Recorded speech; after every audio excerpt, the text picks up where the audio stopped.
Hello. Now, welcome to the Holy Halo Helms Realm. Now, to show you how much I've grown, my past or future is now just 1%. I originally wanted to show you all this, like, when it was all done, but I created more work for myself than I could do in a lifetime. So, please praise the ambition of the concept, like, rather than the execution itself, because there's infinitely more than meets the eye with this. It's misleading on the surface level. Like the new Avenged record, where it's a cover, a sketch. The majority happens in the mind's eye, like D&D. All the colors are inside, like the vinyls, which I actually found a secret for, which it will be in another circle. But I would stay here because, like, this is my watch this first, because this is my magnum opus.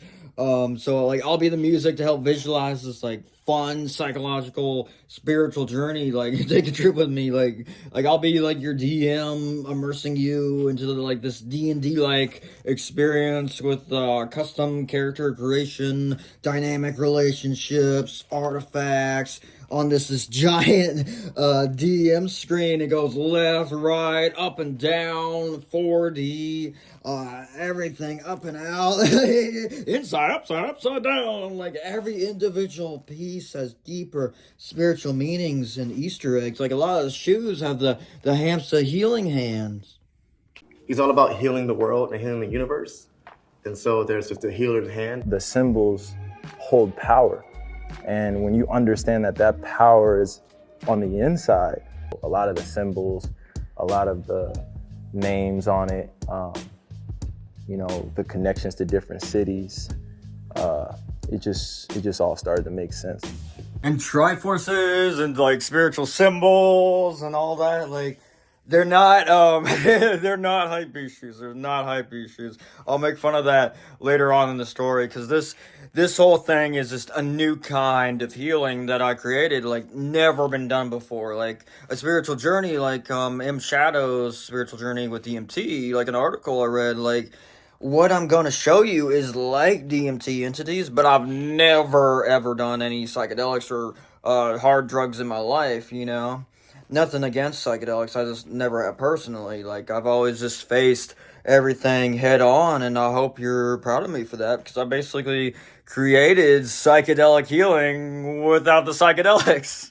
This whole thing basically is just an active imagination daydream, which D&D basically is, but based on Jungian psychology, psychedelic entities of the collective unconscious to ultimately have the most enlightening experience. There's actually a chapter in the book where I talk about how literature can give you the positives of psychedelics without the negatives. And there's a lot of evidence that literature, particularly certain types of poetry, can deeply stimulate the visual cortex and create these feelings of awe and pop that sort of allow you to open your mind. I had first made this all out of necessity, then reverse engineered it, like seeking out and learning every piece, like, just to find it's actually never been done before, and then to find that there is a need for it was just insane. Jungian analytical psychology has gone a really long way to help with this form of depth psychology, as has the field of music-centered psychotherapy and other fields too, the larger psychoanalytic field as well, of course. But I think we need to go further. I think actually we haven't gone far enough.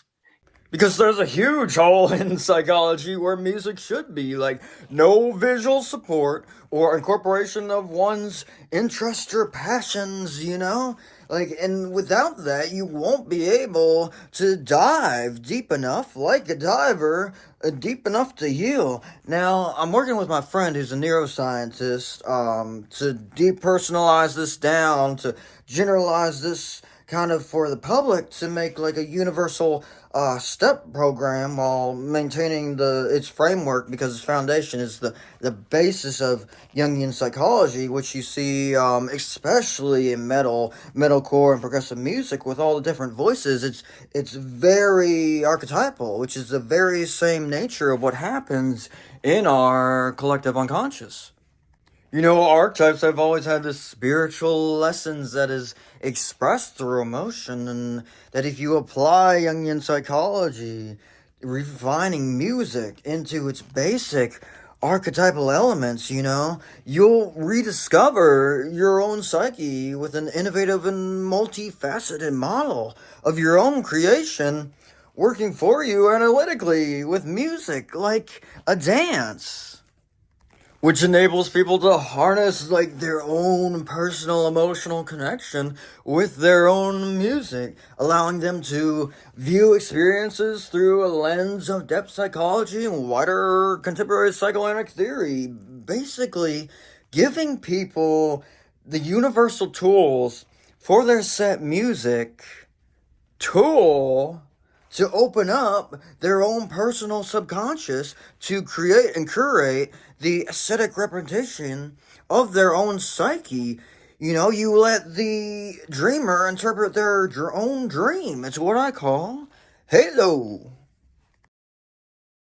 Then, if they want to dive even deeper, like a diver, they can go and explore the hidden depths of their own unconscious, combining the power of active imagination with the understanding of dream symbols and dream amplification, which is the use of mythic and historical and cultural parallels in order to clarify the metaphorical images of dream symbolism, and just, you know, to find extraordinarily generational strength and resources there to unlock and awaken their full self.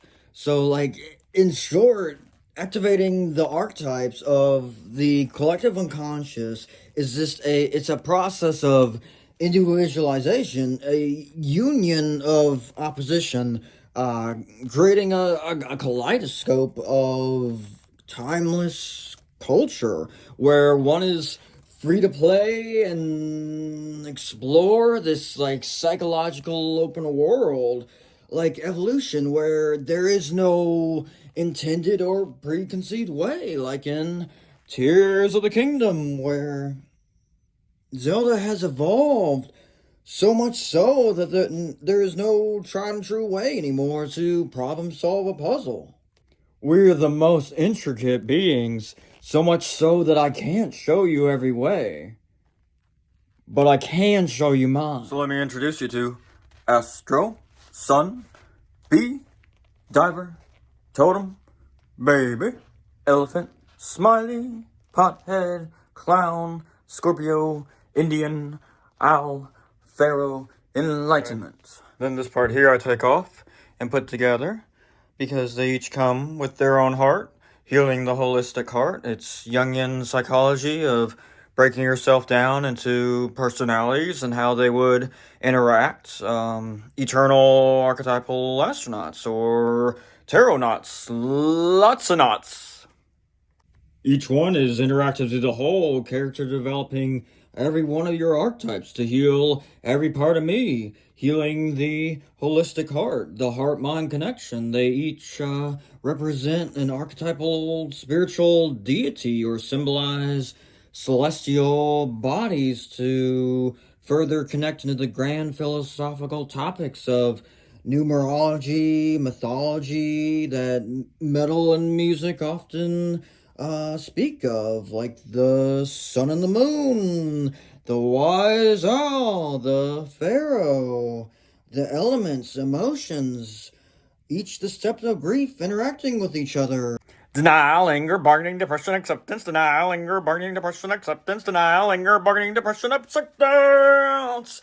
Think like Majora's Mask meets Four Swords meets Among Us meets the Inside Out Pixar movie. You know, it's a Dance Max drama, eternal cinematic universe using the enneagram of personality for self-discovery. You know, they transform into each other through events, musical shifts, you know, or lyrical cues in music. It's astral projection or astro projection.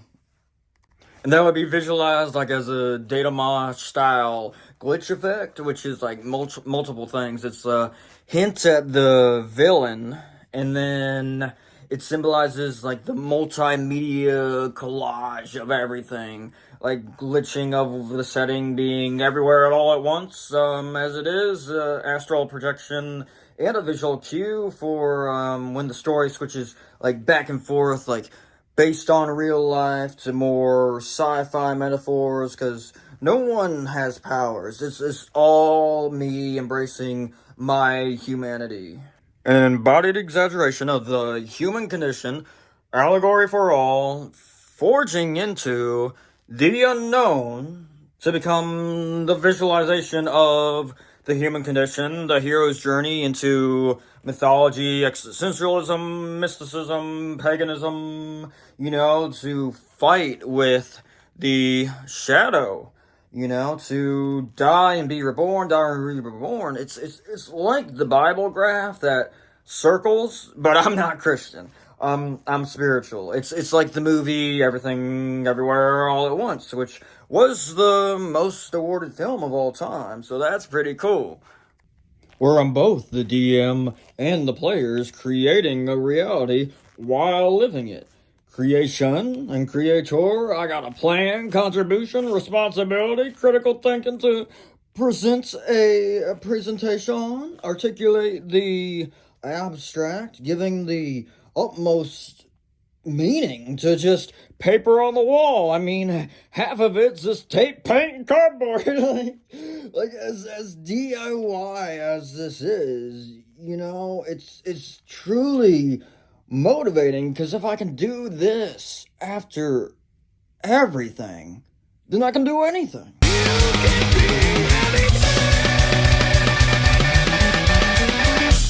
To have the ambition and discipline to articulate something like never been done before, that is this multifaceted, that like every time I go through this esoteric knowledge, I learn something new. It's just like a mind fuck mental exercise, infinite idea generator that like runs off its own power. Because like this mural is like only the low resolution of the greater story, a collage to collage everything I ever loved, a way to honor our culture and ancestors, a way to honor everyone I ever loved. My late Buddhist grandfather, healing my inner child. I used to make flip notes on Flipnote Antenna on the DS, just working with greater tools now. I still have my huge imagination, and the DS you gave me, I know you stole it from some kid and it's all beat up, but I cherish it because it's from you. And when I lost my mom, her gloves became a staple part of the suit, because you put a patch on it and you're an astronaut. And Mary wanted to design motorcycles. Well, they're all motorcycle helmets. Becoming a mechanical engineer and designing motorcycles. I like to say we just tilted the train tracks up and climbed to space, because in my Holy Halo Helm's name, the 3 H's, they make a ladder. I've yet to make that logo, but they also represent second ends, 3 dots, and the 3 here, like in the new Avenged record, life is but a dream. There's those 3 little dots, which can mean a number of things. I mean, you mentioned there the idea of pondering what comes next. Is there nothing at all? Is there something there? Is it a fade to black? I guess is that what that's implying? That I guess it must have been important to you to have the idea maybe the dream doesn't end altogether, I suppose. Yeah, those 3 little dots always felt like they fit there to me. It's what happens in your mind's eye when listening to an album, that the whole thing is a masquerade to be like Link, for immersion, that he's the link to the player for them to project onto. With like silent film actions inspired by the lyrics of the soundtrack into just a very raw Y2K 2000 style kind of esque multimedia celebration of metal retro, sci-fi, Nintendo, you know? The room is just my mini Meow Wolf. Like, just a fun, interactive puzzle in so many different ways, you know? Like, each album would be a chapter, would have a nostalgic Disney, Pixar, Stan Lee cameo for, like, a futurist inner child healing, because it's in that state of being that you can create and do and be the truest, fullest expression of yourself. Because not only did I find a way to cure my depression, but to better myself in every way, to become a mental health advocate or a mental health astronaut. Like, from tragedy to triumph, you know, like getting the helmets over time, it was like I was completing myself, like physically and mentally rebuilding to find my higher self and my life's purpose, you know, aiming for the highest high and literally like shooting for the stars with interactive storytelling, just an architecture of innovation, you know, something very real in a world that's gone into more like AR art. It's the ultimate freelance to have danced in the rain, to have climbed that mountain, traveled into the unknown, fought all my demons, did the inner work, lived my life, loved my life, to see the beauty in it all, because it just teaches empathy times infinity, which is all translated back into self-love, of voluntary self-sacrifice for something greater than me. It's so strong because its foundation is just interwoven with multiple pre-existing, independent, multifaceted concepts, already using the past as inspiration for future growth and transformation. Now, you know me, so I'm going to gloss over the backstory real quick, but you already know. You already know. We got the Evan Sevenfold wallet. You're touching the water. It was, let's see. You're walking So on water, it was the last Charlie. time me and Mary were together before she died, and we went to Starbucks, and I bought her coffee. She asked me about my Zola wallet, so I show her, and then she shows me her Event Sevenfold wallet and asks me if I know him. And I'm like, at the time, because, you know, I learned all my lessons the hard way. At the time, I was like, no. Like, dude, you will. I tell you. But sure enough, long story short, I learned the hard way through first-hand experience. So, because I found Event Sevenfold through So Far Away and Afterlife while mourning horror. And so I found the same wallet, and here it is. I got it to respect her and honor her, and spent 3 years on the tracks for her, basically. Raised myself in my most formative years by Avenged Sevenfold. Their strong morals and values, always being true.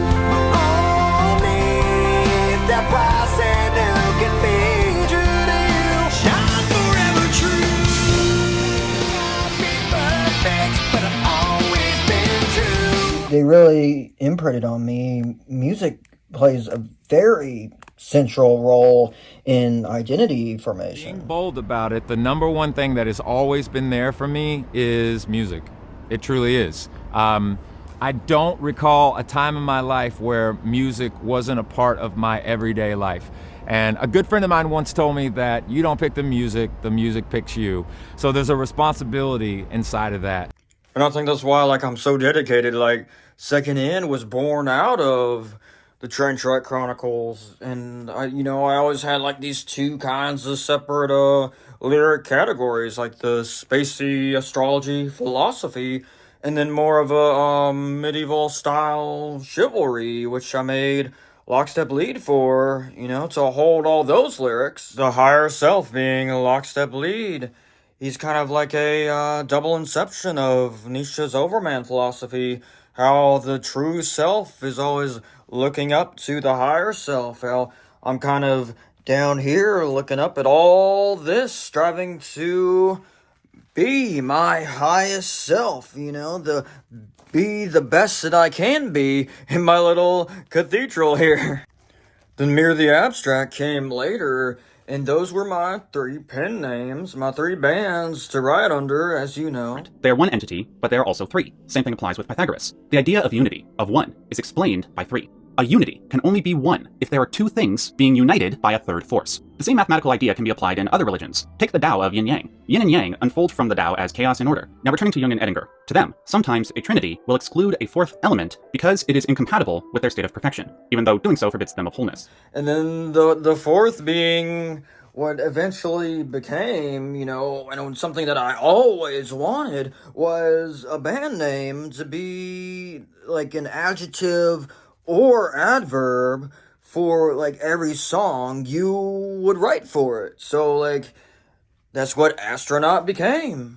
As well as something like I never even imagined to like physically embody just a spiritual vessel to like draw even more lyrics out of me that come from like a genuine place of experience, you know, to like actually walk in the shoes, to really go even like beyond hands-on, like to obtain knowledge and philosophy from real experience. And so I like this immersive sensory like haven writing experience to get even more words and books out of me, because like just the glove, you know, I'm like, I am Iron Man, just riding away in this therapeutic spiritual ritual like every time I suit up, you know. It's this inner child healing through like rough and tumble play, acting out tales as old as time.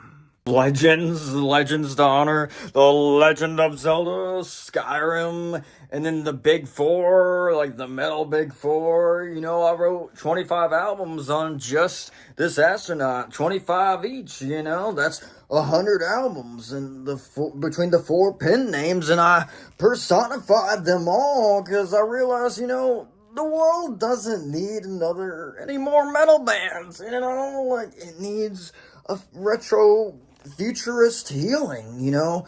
Nikola Tesla said that the secrets to the universe were 3, 6, 9, and second hand and astronaut go together like NASA astronauts. Because I made the astronauts have a joke band called Among the Sus, which is this like a loving parody of Rings of Saturn. And like how the Big Bang created the universe, a Big Bang created all this. So here I am doing something never been done before, you know, 3 bands, 3 ideologies to personify and embody. You know, I had gotten the idea after an incident, like something out of a comic book. So it was around December 2018, I had went to the store after work late at night to try on a pair of shoes in a different color, and you know, I hopped back in my old ones because they were closing, and while going out I saw Barnes & Noble, and it made me think of you. So I walked up to it to reminisce of when we first met, and because I was really missing you then, and I pushed off my board as I had done a million times, you know. It was a empty space kind of night, but everything seemed normal, you know, looking back at the Barnes & Noble and rolling down the parking lot thinking of you, and it was my fault, you know. I'm always stargazing up in the clouds dreaming. I take full responsibility, but because I'm glad that it happened. And I'm glad it happened, seeing now the beauty of all creation after the Big Bang, you know, to fall on my head did some good. You know, cracked this just right, crack it just right, like an egg, you know. But I take, it's all joking aside, I take full responsibility. I don't want you to feel bad at all. I take full responsibility. Like the only person to be saved by a helmet after the fact. The closest thing to what happened to me was probably this girl.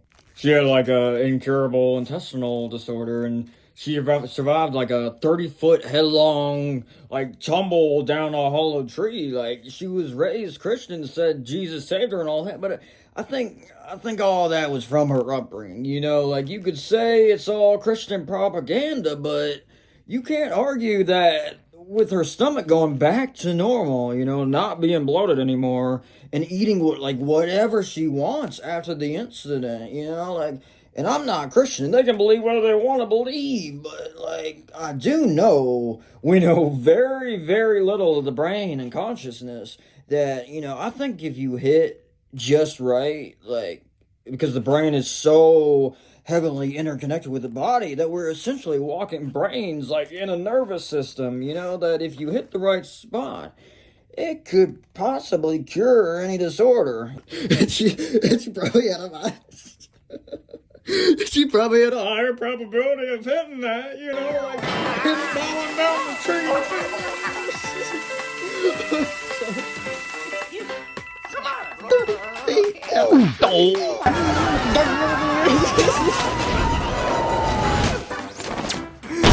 Up the probability of being cured. My back. There you are. You would not believe the morning I've had.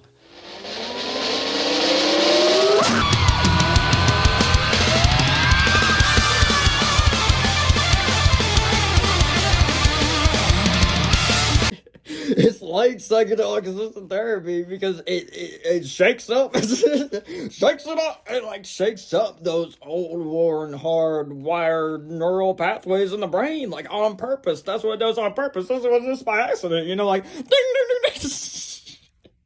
It's like to do the same, like especially with that prefrontal cortex. Like my fall wasn't as bad as hers. It was just boop, and I don't know if it was like the incident itself or the idea of all that it bloomed after, or the mixture of the two, but that like made me more conscientious. But it's like it set my mind free. Like I actually feel it raised my IQ and just gave me a new outlook on life.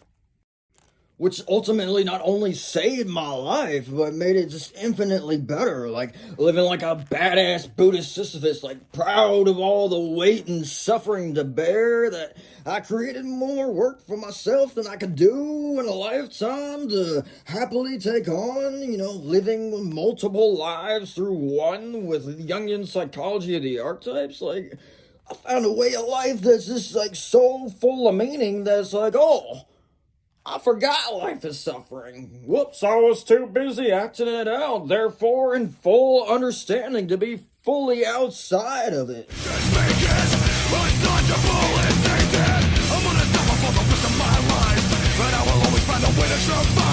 I'm not a failure, but I know what it's like. I can take it or leave it or die. You don't always know where you stand.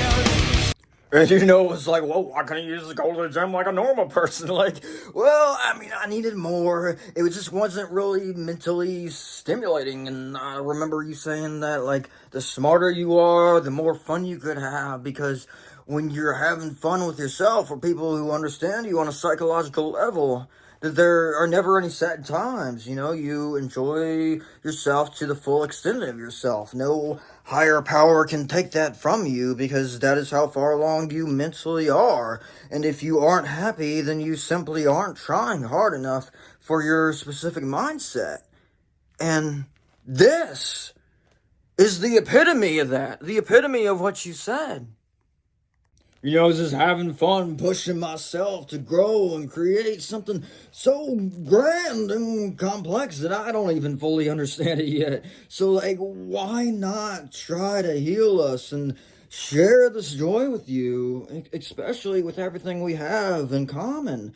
This beautiful story holds, I can't wait to share the bigger picture with you. We've come so far from the beginning of waking up an astronaut. After the fall, Astro just became conscious, so the journey would be to figure out who he is begins. So bringing the unconscious conscious, finding out who I am again. So I decide to go back to Maryland, my old home, to do some soul searching. So take a trip down there, stay at a hotel. The next day I decided to go back to the train tracks I spent 3 years on. And I actually had to take a different route than normal because it was longer from the hotel than my house, and it started to rain. So like I cut through the woods and then like a river, Breath of the Wild style. This is gonna be fun. Oh boy. Or how about, do I do that or do I do this? I think I do emotional when I finally made it because like the tracks is just a holy, nostalgic sanctuary to me, for me. Had me in my feels. So, like, story-wise, Astro meets his past self there. The Train Track chronicles me and, like, gives them a pep talk, which is, like, portrayed by the song Woods of Ypres Falling Apart. You have a job to do, so gather up your strength and drive it forward now.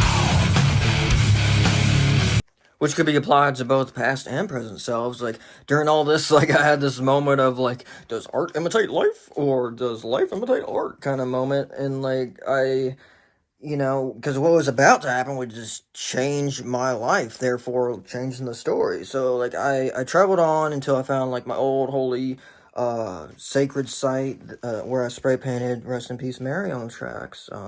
It was, like, withered by time, and I placed the helmet there just out of respect. It just seemed like the right thing to do. Kind of like just placing, like, a holy artifact on just a holy site. But what I didn't expect was for it to just, like, start pouring down rain harder, like hurricane level rain. So I ran out of there trying to find cover. I was already soaked. I didn't care about me. I was just worried about my phone getting damaged and losing everything. So, like, I see this parked car in the court. So I figured, well, I'll just throw my bag under with my phone in it to protect it till the rain passed, because I was soaked to the skin. Like, it's raining so hard, I'm drowning standing up. Like I figured it'd be a while. I'll put on Astros, just chill in the rain, to be, you know, be actually able to see, because, like, it was being, like, I was being sprayed by a whole goddamn water park. So I chill on the curb for a bit, you know, but everything was about to change. Now it gets scary, but it's very, very heartwarming now, present day, seeing the whole bigger picture of all that happened. But what had happened was, I look over, and that car door that I put my bag under is now open, and I didn't see that someone was in the car because it had tinted windows, which is common in Maryland. And I thought, well, I thought I was good because I was in a $1 million neighborhood that I was way more familiar with than my own, right next door from all those years ago. And so I'm thinking, oh shit, my bag's under there. So I peek under the car, and damn, it ain't there anymore. So, and I hear the car door close, and I look up, and this guy's running into this house with my bag. So I'm like, fuck, my phone's in there, man. So I take the helmet off, and I chase after him. I knock on the door, you know. And, wouldn't you know, it was the homeless man I gave food to years ago on the tracks. We talked for a bit at the door. He's like, he wants to be all hospitable, welcome me in. I'm like, nah, man, I'm good. I'll just sit how I was in the rain. You know, I was chilling. I was big chilling in the rain. He says, recognizes me because I spent 3 years on the tracks. Well, no, duh. You know, but I was like, I figured, well, if we've been good for 3 years and he seems like he's up now, you know, like in a $1 million neighborhood, better than mine, I guess, well, I need to get my phone, so I gotta call somebody, you know, like, it was more friendly, like, back and forth, and we weren't really getting anywhere, so I thought, well, maybe I could just reach in, grab my phone, real quick, walk away, get out of there. He closes the door on me, locks it. I didn't like that. That was the first sketch thing, and then I hear people talking upstairs, like, uh-oh, and people, like, yelling down to him. He says everything's good. I'm like, oh, God. He's like, he tells me to go downstairs. So I'm like, I'm weighing my options here. Let's see. Door behind me is locked electronically with a code I don't know.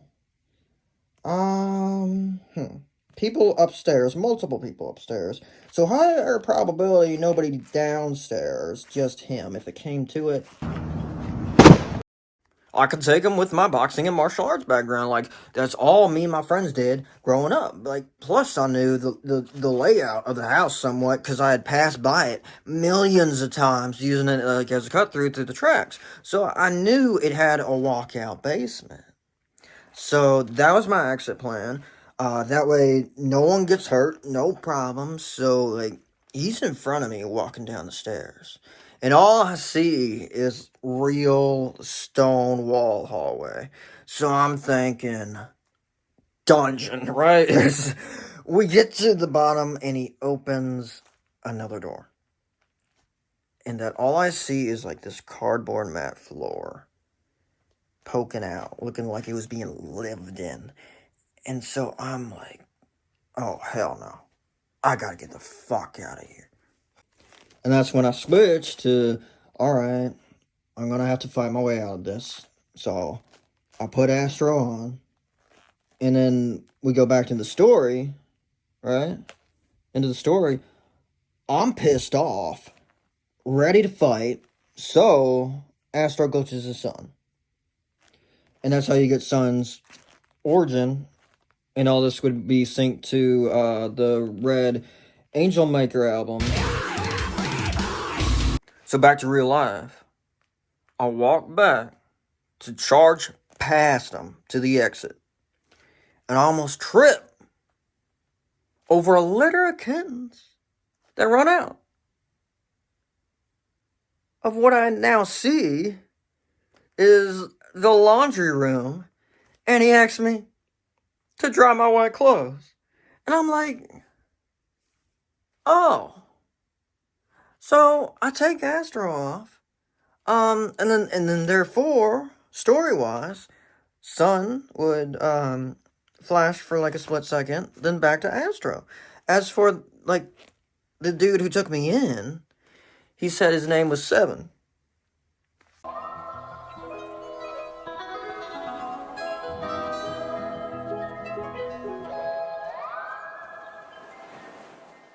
And you know how M. Shadows talks about how he went on a psychedelic exploration with a shaman, and it reminds me of what happened. Because I saw Seven as a shaman, and I deemed him lockstep and in the story. Because after we had a lot of deep conversations that we filmed, because I told him, you know, I'm a YouTuber, that I had a camera in Astro's vent, recording a live stream, because I never fully let my guard down with them, though, after that, it was all good. We hung out for a bit, then walked and talked on the tracks. Saved a turtle, then he went to the store where he got a beer, and we walked back, and though on the way back, I did notice him slipping mentally, getting kind of drunk, and I was losing him, so I started trying to wrap things up, like, you know, like, hey man, like, I just wanted to return to the tracks. I didn't expect it to storm and piss on me. Like, I didn't plan on this whole detour, you know. I ended up walking like an extra 10 miles, out on top of 10 miles with soaked ass shoes. So if we like need to exchange information like before our path splits, you know, at the cut through, because I know he'll go that way and I'll go back, and so like I'll have to continue down the train tracks to the hotel. But he gets mad at me. And he's like totally engrossed, bent down, looking at this leaf. He's like, look at these pretty water droplets on this fallen leaf. And I knew I lost him. And I'm just like, I'm trying to course correct here and like being as empathetic as I can. I'm like, that's really cool, dude. But we're running out of time, man. Like, so, in the story, I see that as like the logical, practical part of the brain arguing with the heart, because he gets real mad at me, and he kind of shakes me back to defense mode earlier when I was sketched out by him, and the visualization of that would be Astro glitches back into Sun, in and out of Sun real quick, boom boom, and then because he gets real mad at me, so I just decided this is best to walk away. So as we part ways, I walk down back to the tracks, back to the hotel, and so story-wise, Astro would walk back to his spaceship. But way later on, looking him up, I would learn that I actually passed by his wife and kid on the train tracks many, many times in my life. And I try to not let that last interaction with Seven define him. He's a good man with a good heart, and he took me in. And to this day, I've seen video where he walks down the tracks and he says good morning to you in a certain place that only I would know, because that's where I told him that's where I put Mary's cross. And you know, he tells her good morning for me. Morning to you. Respect to you. Isn't far from where he was hit by a train later on, severing both his legs in 2022. So I'm gonna return to him and tell him all this too. Give him wheelchair adaptive shoes I designed for him that have a sticky rubber to help him with his prosthetics. And the number one thing that I have a hard time with when it comes to getting dressed is shoes. So what I did was I went out and I made sure I got some shoes that stretch like this, because I can't flex my heel and stuff no more. This Nike shoe breaks in half. It looks a little weird, but I wanted to test them out to see if they work, because they're supposedly the easiest Nike shoe to put on your feet. The idea behind them is for overall accessibility. When I get to standing up, I need to make sure I got good grip so I don't slip or I don't fall or anything. So while I'm still working on all of those parts of it, you know, going back and forth to physical therapy. So the Shadow of Intent, Melancholy, and the Slipknot, We Are Not Your Kind albums, they take place in the spaceship. Basically where Sun's kind of portrayed as the villain, because the real villain hasn't been shown yet. And Sun and Astro, they go on this like intergalactic space adventure where basically Sun just trying to get Astro to see, hey man, you're not a spacey astronaut, you know, kind of get him out of denial. You're not a spacey astronaut. Instead, you're an earthly biker, because they're all motorcycle helmets. Well, if you hadn't shown up your stupid little cardboard spaceship and taken away everything that was important to me... Don't talk to me about importance. Because of you, the security of this entire universe is in jeopardy. What? You are a toy! You weren't the real Buzz Lightyear, you're an action figure!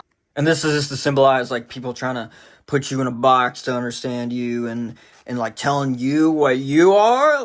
Like while psychologically, Astro, the inner child, you know, he just wants Sun to not take life so seriously and be an astronaut like him, to live and have fun without fear of judgment. And when Sun finally gives into that and accepts him for who he is, you know, Astro sees Sun with this, like with the Slipknot style orange jumpsuit, like the orange NASA spacesuits, and a vinyl halo floating over his head to show like he's grateful of his acceptance.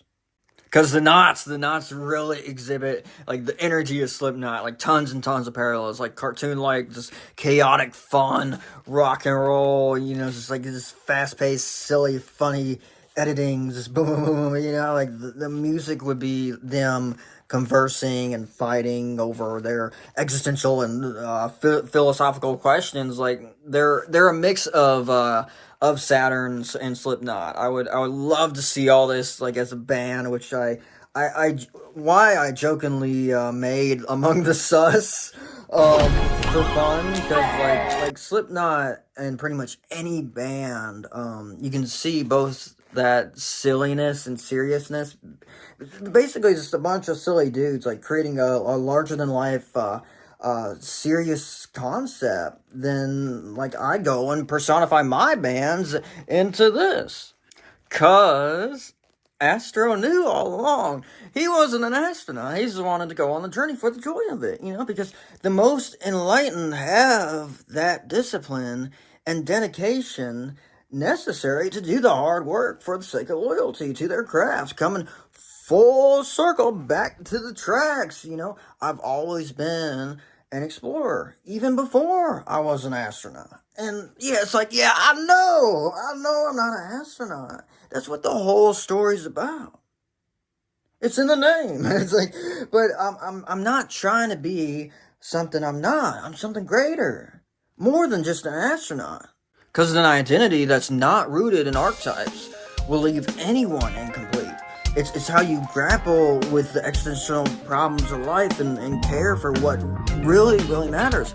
Love and connection, even beyond our lives, beyond this plane of existence, you know, something greater, deeper than your own soul. It's how we get there. And because if I didn't go through this, I wouldn't have found that breakthrough in psychology, a hole that I fill. But I think we need to go further. I think actually we haven't gone far enough.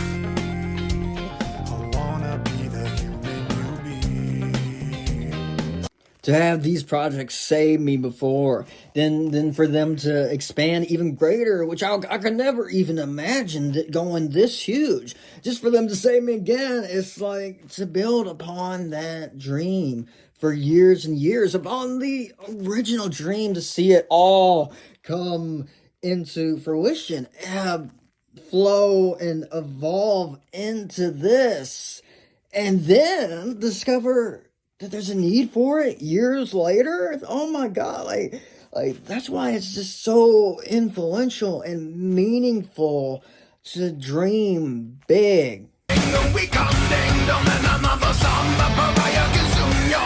You need strengthening, demanding. It takes a minute off to rekindle the fire burning in the air. Ignite the fire within you.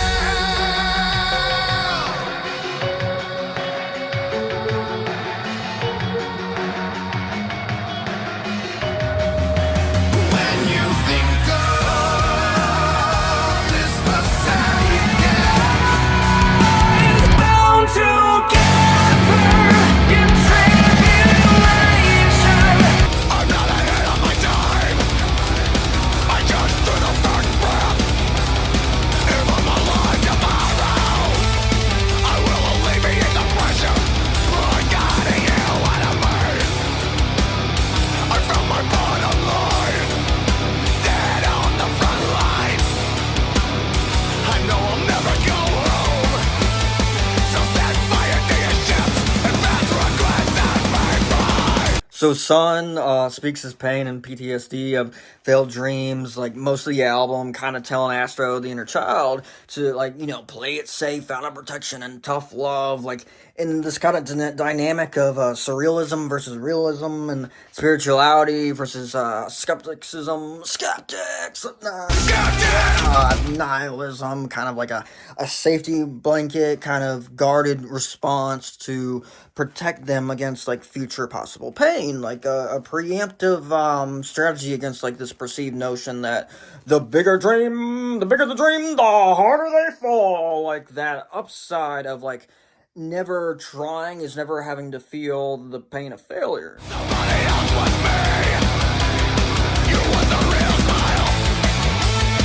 Or the one I used to practice, not to feel like a failure. That's why it's so important to not like eternalize the sense of identity around failure, but rather effort and verbs. And what are effort and verbs? Dreams and action. So Astro still dreams big dreams. To be vulnerable is to be brave. You want a real smile. I haven't smiled in years.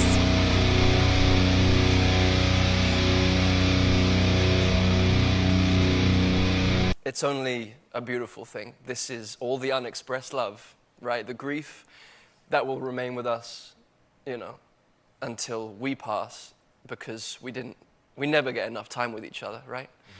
Mm-hmm. No matter if someone lives till 60, 15, or, you know, 99. So I hope this grief stays with me, because it's all the unexpressed love. At the end of the album, he makes his rebuttal by like crashing the spaceship, you know, to show that, like, hey, we're all in this together. The dreams, you know, help us all, help all of humanity, no matter how big or small, which, like, that just shows is character development, where, like, as the whole story is made to character develop every archetype inside of you, mentally, to multiply your own personal development and holistic healing. So the now crashed spaceship glitches into the flower freezer, where Astro and Sun walk out of, like, suspiciously, like, what's going on? Like, the whole album is just a build up to where Mir, the real villain, makes his debut to terrorize, you know, the two here, and eventually, like, chases them into this room before disappearing.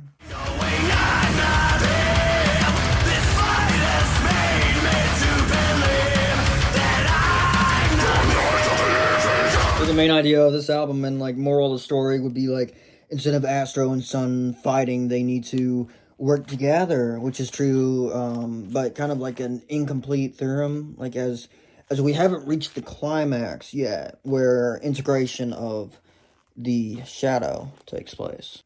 Now, the room is just a mix of fun and just pure imagination of Meow Wolf, Omega Mart, and Area 15, combined with the spirituality of Alex Gray's Chapel of the Sacred Mirrors, with art and sculpture like Light Wizard. It has way too much to show and tell. It takes up the whole runtime of the stage album, but Mirror chases them into this room where there would be this huge red curtain here covering the timeline that they would take down, revealing these computers here that, you know, they make the connection that they're running on a musical metal script, you know, scripted to album after album, so they kind of have to, you know, like, figure out which way does it go. It's scripted like a scripted D&D campaign to let the viewer have more fun, like watching all the action unfold, like the Truman Show references in the new Avenged record, Mattel, like, as everything synced to the music, which even before the discovery, it's hinted at, because everything is, like, so lively and vibey and such a groove, you know, so it seems like it's hinted at.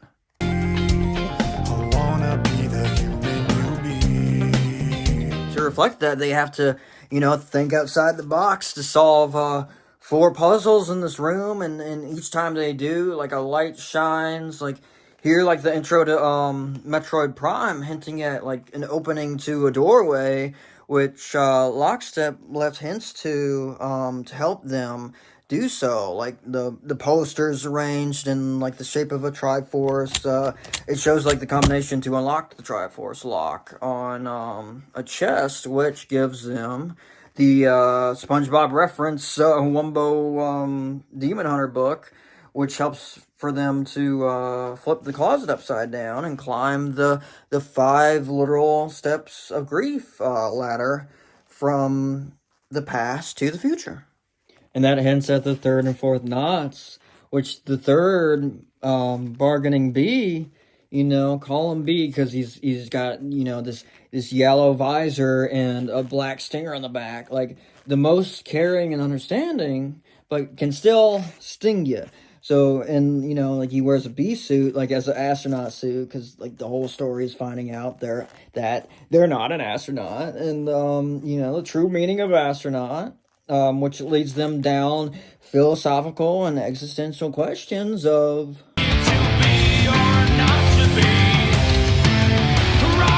once Astro and Sun, you know, use all the puzzles and solve all the mysteries to open that door, they find B in that now unlocked mirror dimension that was sealed by Mirror, because B is the highest functioning knot. Therefore, the greatest opposition to mirror, the light against the dark, you know, the true self versus the shadow, as well as the first to really be able to stand up to sun, to and analyze the both of them. He really progresses everything forward because he's ADHD, busy bee.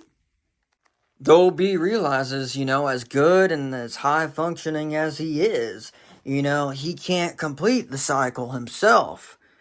You know, they're all flawed beings. They need each other, but B just can't accept that the next step is depression. So in trying to find an alternate path or an alternate, he runs the numbers on, how long before would it take him to build a time machine to skip the next step.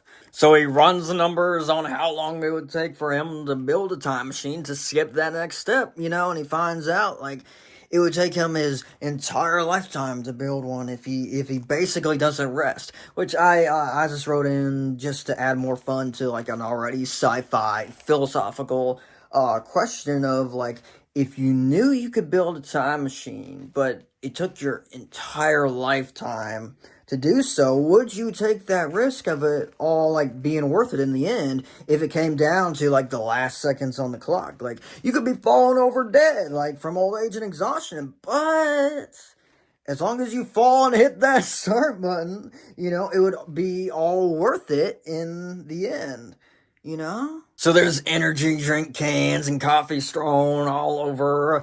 He'd have the work album blasting on repeat, have a long wizard beard, like, flowing out of the helmet, because you would have to figure out, like, how a time machine works, right? Well, it works off what I call the Monsters, Inc. metaphor, which is, at the end of Monsters, Inc., they find out that laugh energy is twice as powerful as scream energy. So if you apply that to music, I'll just be here listening to my tunes. Monsters Incorporated. We scare because we care. how it affects memory, scream being metal, and laugh being like shoegaze, house, and calmer stuff, and like in general. So B would like weigh CDs on a scale just like as a funny visual to show like which album is heavier, like continuing off the Avenged Sevenfold stage album with the simulation idea where that if they know their soundtrack, then they could possibly change their future. So B would want to be very careful in making like calculated decisions because he knows, you know, he doesn't have much time. So like using the power of the lifetime time machine, which would take form of this watch, he dimension hops into albums that he thinks would hold the next correct astronaut or archetype. Because B doesn't think that it's a sad, depressed diver, you know, sad old boy, or, you know, which kind of goes against, you know, like the kind of like the rules of the universe to try and skip a step, you know, so it glitches and it creates 3 separate timelines that corresponds here as well and on the watch as well, but we're just talking about the main timeline right now. I can show you the other 2. These 2 are more fiction and funny later on if you want. Just let me know. All right, let's get this semi set up here. So B would want to hop into the next album, and that would be visualized here. He would place that there, and then lay a green screen over this chest here, so it would look like a control center, powered by a cute little mini green 64 to hold the switch to combine the new with the old, you know, and this would tell them who they're looking for. This fanny pack is actually AR, so that would come out. And then Donkey Kong 64 still to this day has the most collectibles. Yeah, this edible ain't shit.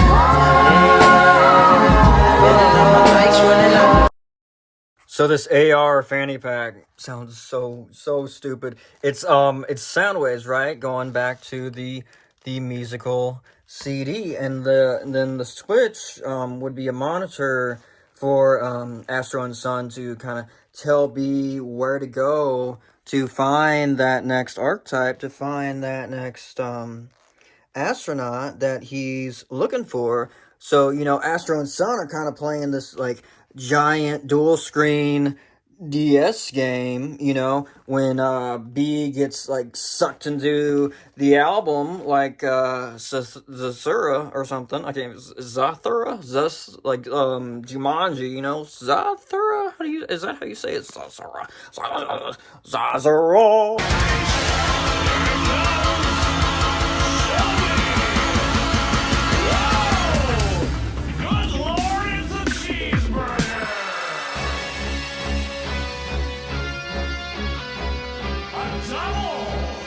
Which is just a metaphor for all of the archetypes. So that's why it's like B's first choice in albums that he picks.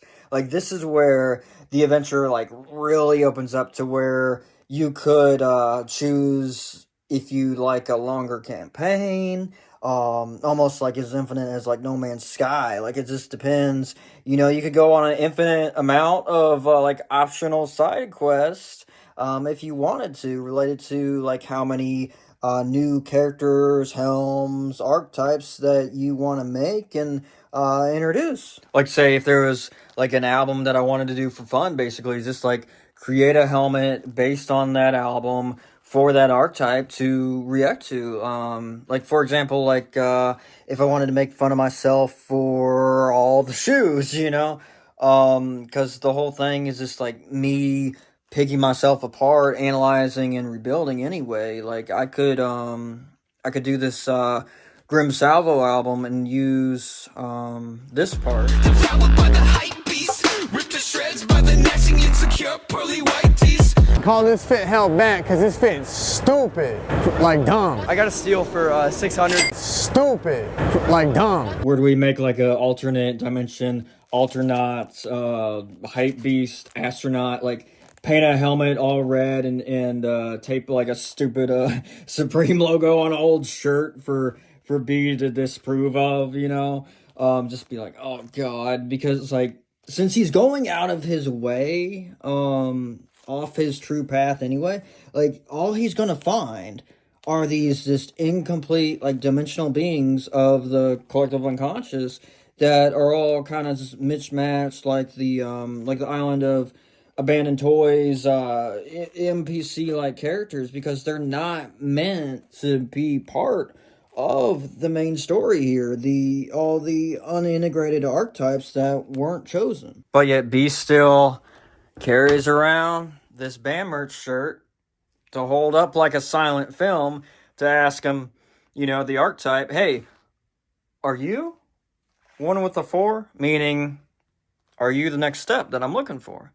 He doesn't realize that it's supposed to be him. So he comes out of the switch.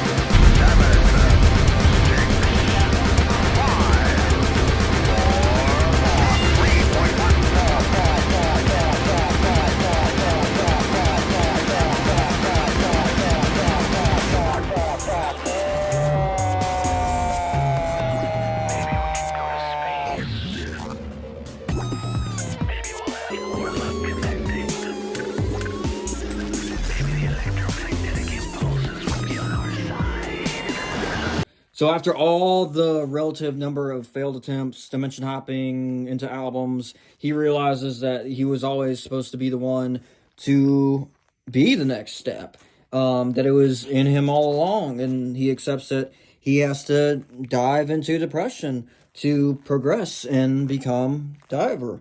So with a bunch of failed CDs around him, all implied archetypal journeys, he gets up, walks downstairs to the file freezer, the spaceship, and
So let's get back to the story.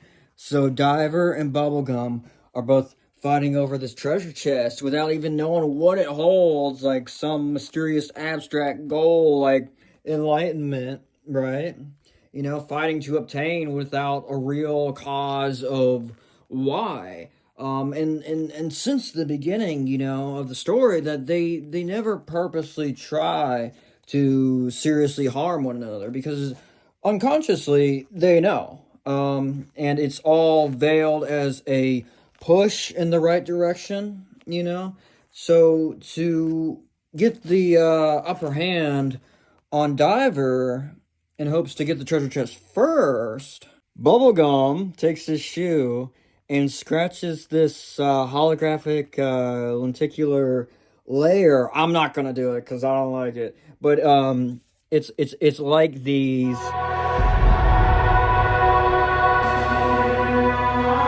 which puts Diver into a state of like overstimulation, kind of stalling him as he covers his ears, you know, reaching for the volume on his music headset, revealing that they do, in fact, hear the music.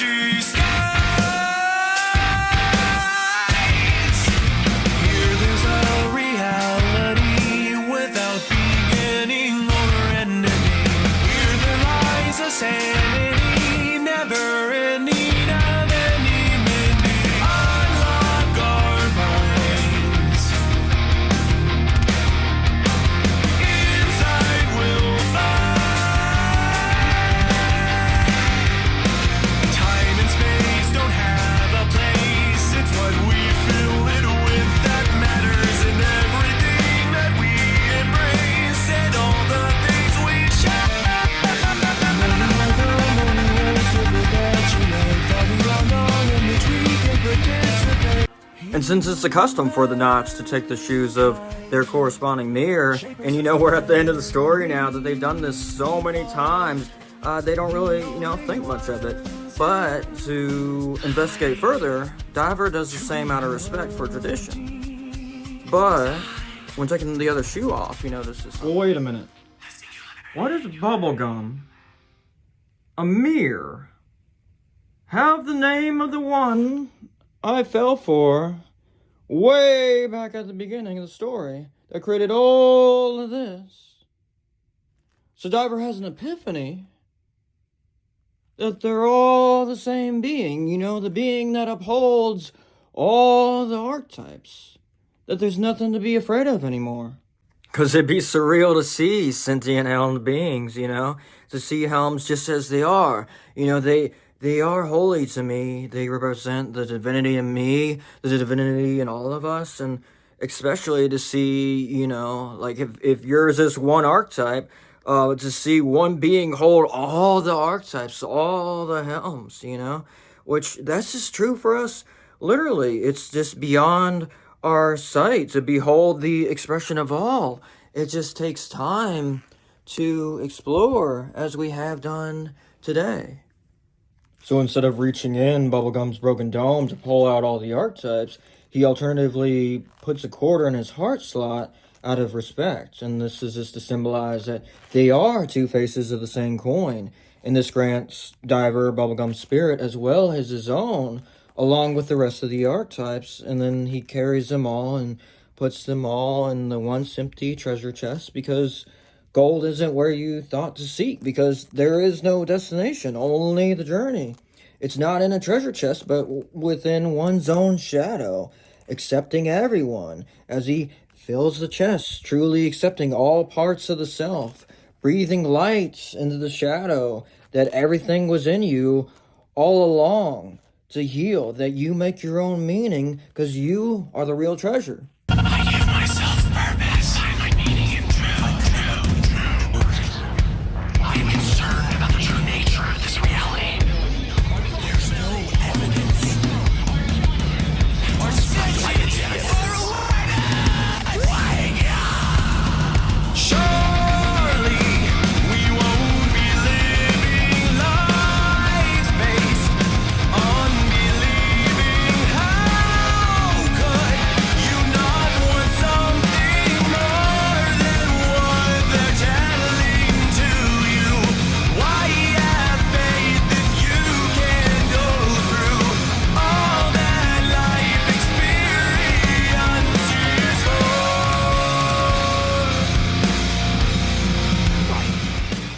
Hey, the beat go off? Hey.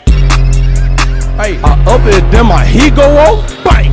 A blast so propulsive it bursts through the chest, melting all the archetypes into him, catching his helmet, and launches him into the cave's roof, like breaking him through the sediment. Rise above the sentiment!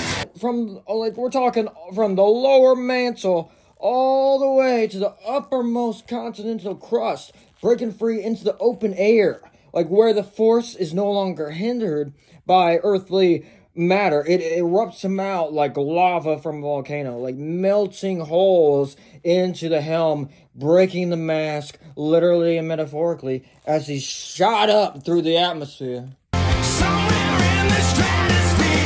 So he's surrounded by the multi-directional yang of white water and yin of dark space, and he's caught between just these two unrelenting forces that he has to like find balance in. This gray blurring, this velocity shining like a mirror where he views his entire life and the entire walls of memories in this glassy sheet of laminar flowing walls, just a water. Like when life flashes before your eyes, zero gravity will slow him down to a still, where he'll melt into the cosmos and become one with the universe. The paloma of everything, everywhere, happening all at once, like the interstellar tesseract, which all of this is just a simple version of that.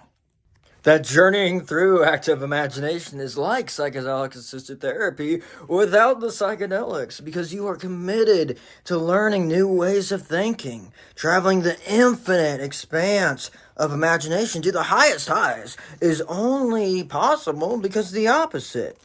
Newton's third law, that I am both an astronaut and a diver, that has grasped the highest highs and lowest lows brave enough to face the abstract, then to come full circle to the beginning, to be shot up to space by like what seemed to be just a natural occurrence of a well-placed glacier. But if we go even further underground into the depths, we will see that it was actually Clown's flower. Now, Clown is his fifth step in his timeline, which means he is enlightened. So that means that the enlightened always want others to be enlightened, like a comedian, even if he's in another dimension. He's a multi-dimensional comedian as the best star. Clown knew Diver was ready for enlightenment when he became Totem. And he's granted by enlightenment by the jester archetype, by humor. And I just did that because I believe humor is one of the most powerful forces to exist, to be able to flip negative to positive and be able to share that experience, share that joy with people intellectually, because this whole thing is just me making fun of myself, you know, because what seemingly is our worst moments lead us to our best, coming full circle back to the origin. Everything is a blessing if we see the bigger picture, if we can step back and see that bigger picture.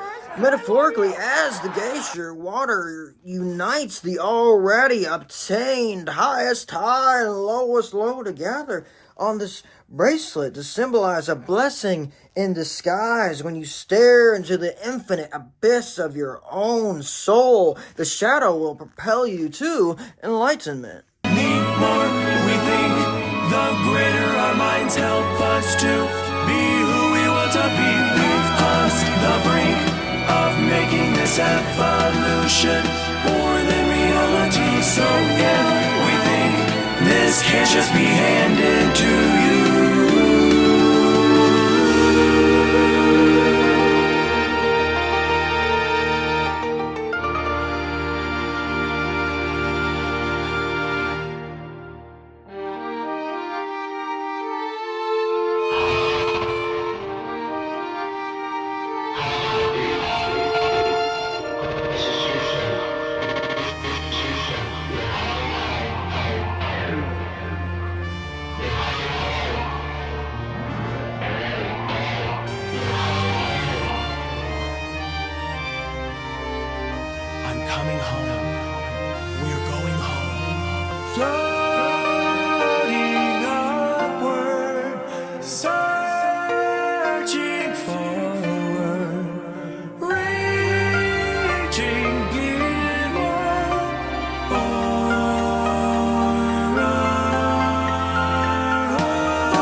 with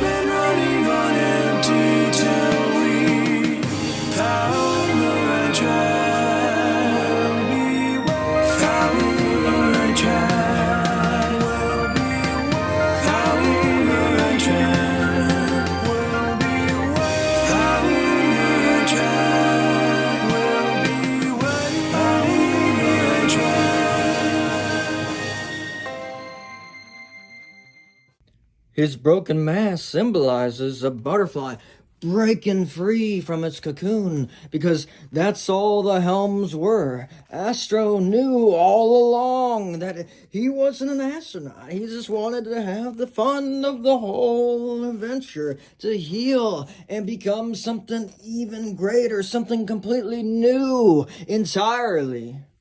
And yeah, you could say it's all not real, but well, I mean, great stories and myths are more real than real. You know, they're hyper real when they speak of something so large, so true about the nature of reality that they can only be spoken of through stories and symbols. You know, as some knowledge is remembered rather than acquired, innate, passed down traditional knowledge, legends of legends, like how past links are mentioned in every Zelda, that they are legend. I love them all as I love Legend of Zelda. They are general guidelines for life. Archetypes allow us to respect myth and religion, to take it seriously, with having the freedom to not take it literally. And this way of thinking helps us find purpose without the need for either end of the metaphysical spectrum of religion or atheism. And since it's a pattern that they are all these things, the interaction dynamics overlap and multiply to where it becomes a sort of psychological alchemy problem-solving exercise of, which combination mixture would be best for this scenario? Roleplay, like I'm basically just playing D&D with myself. It manifests itself at multiple layers of analysis simultaneously, where it's up to you to find the phenomena of where the multitude of dynamics all mesh and connect together. It would take years of studying to find everything as multifaceted as this is, as this interlocking labyrinth. All the nuggets of knowledge I've gained over the years, it's self-reflection fractal, teaching how to confront the infinite with your own. Always has been.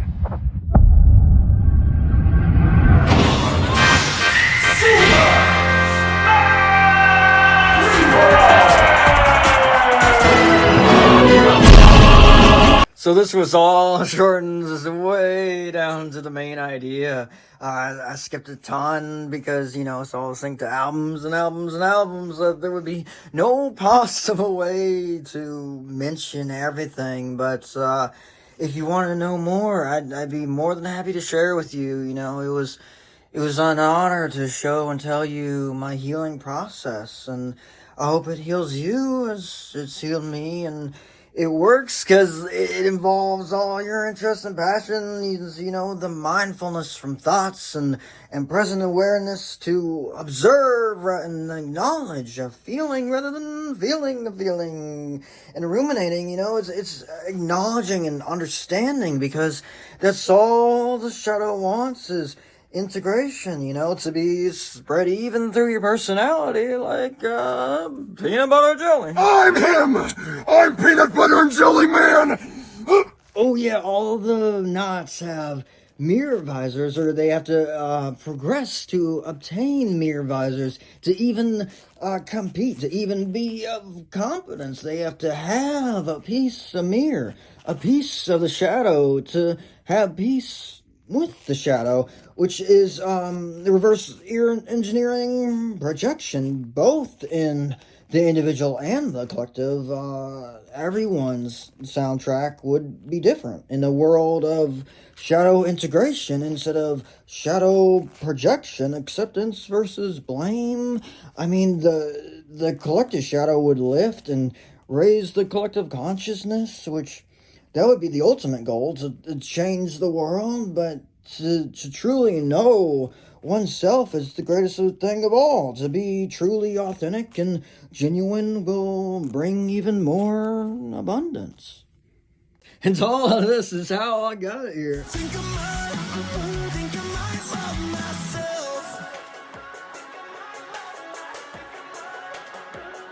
How it led me to be who I needed to be constantly evolving forever, to become the best version of myself, to alleviate the suffering of others, to make a lasting impact on the earth. You know, I guess that's why I have the Superman above the suit, because there is no greater source of joy and meaning in our lives than our relationships with others. And I can edit and revision this to whatever you like. I just wanted you to know my truth, because maybe all this doesn't need to be done. Maybe it's just needed to have happen inside of me, to heal me, ultimately, to heal others, to heal the world. That it could all go on forever inside my mind. This is all just a metaphor, but, you know, they accept their death. And I think that's something truly beautiful, because the point of the game is never to win, but to play again, that we could catch up maybe, you know? There's still so much to talk about, but, you know, I've talked enough, you know? Maybe you should be the DM next campaign. Like, what all have you been up to, you know? Like, I hope you had fun. Have a holy and happy day.